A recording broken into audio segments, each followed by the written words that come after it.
the Supreme Court today took some cognizance as far as the migrant laborers crisis because of the COVID-19 is concerned. The march of misery for many migrant laborers continues.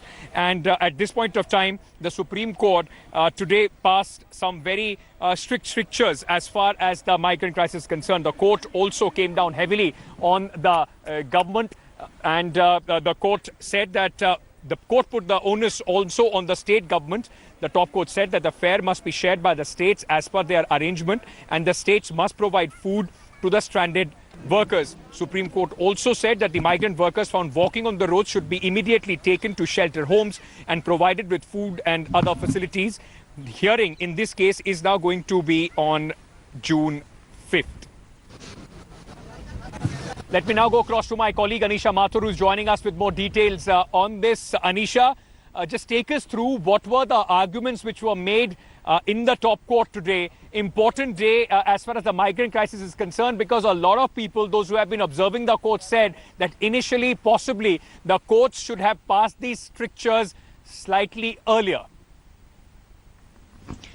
Well, Ankit, the Supreme Court has now stepped in and taken action. Remember, in earlier petitions, they had left it to the government to take steps. In fact, that is a point that the Solicitor General raised even in today's argument. He said that so far we've been giving you reports in the various PILs that have been filed, and so far the benches have said that we are doing a good job, but now you are asking us questions. However, the Solicitor General also has taken time to file a detailed reply. What is important to note is that the central government has said that 91 lakh people have been given transport via buses or trains and taken back home. About 80% of the total migrant population that's on the move is either from UP or from Bihar, and these are the two points that the Solicitor General had also pointed out, and also said that these there have been a lot of work that has been done. 3,700 trains have been put in use, and the state governments and the central government are doing their job. The Supreme Court, however, has said, please don't tell us how much money you've spent. Tell us about the people. Give us the numbers of people who are waiting to go back home. Give us the number of people who've been registered. How have they been registered as migrant workers? What kind of facilities are being provided for them to get back home?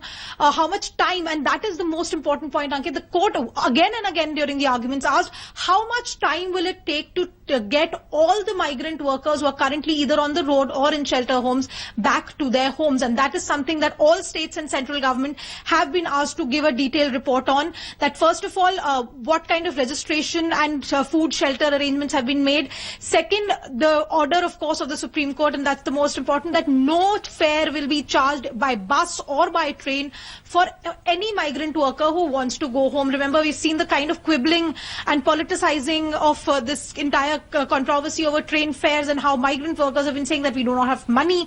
State governments and central government have been quibbling about it. There have been a lot of political statements made, but the court's order is very clear that nothing can be charged of the migrant workers. Back to you.